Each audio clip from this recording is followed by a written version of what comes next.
This morning, we've been talking about the most remembered moments of racism and how young kids can be dealt with when they experience it. Joining our discussion this morning is Dr. Rosemarie Allen. She's an associate professor at Metropolitan State University and racial equity expert. Good morning, Dr. Allen. Good to see you again. Good morning, Gary. It's good to be here. So let's start with telling us about the talk that you say Black parents should have with their children. Yes, Gary, many Black families have these talks with their children very early in life. And these talks must occur in order to prepare children to live in a racialized society where they may be treated differently because of the color of their skin. They start very early. They become very complex, much more complex as the child becomes older. And it's a series of talks that take place over the child's lifetime.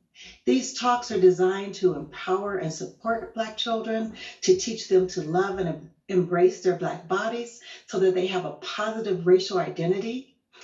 And they're taught that people will judge them because of the color of their skin so that they won't internalize that. And they're taught very simple things like how to respond to the police. They're taught how to move around and navigate retail shops, for instance, to make sure they have a bag and a receipt before they leave the store. Yeah, I imagine that that's very important. So these are specific things, right, that parents can discuss with their kids. Absolutely, very, very specific. They're also taught things like the fact that they may not be able to do and engage in some of the activities that their white peers can because they may not be given the benefit of the doubt in the same ways.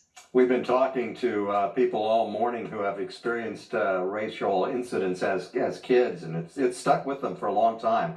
So, what can parents do to support their children if they encounter something like this? The first thing is to make sure you are giving your child unconditional support and to allow them to feel all the feelings from being frustrated to angry and sad. Make sure you let them know that they did nothing wrong. You also have to resist the urge to tell them to ignore it or forget about it because that's really not helpful. It can lead to internalized feelings of frustration and despair. Notice changes in your child's behavior. And then one of the most important things you can do is to make sure your child is empowered to take action. Report the incident to the police, to the school principal, to the neighborhood watch, because we don't want children to feel victimized, but we want them to feel empowered. Well, it is sad that we have to talk about this, but important that we do. Dr. Rosemarie Allen, as always, thank you. Appreciate it. Thanks, Gary. Take care.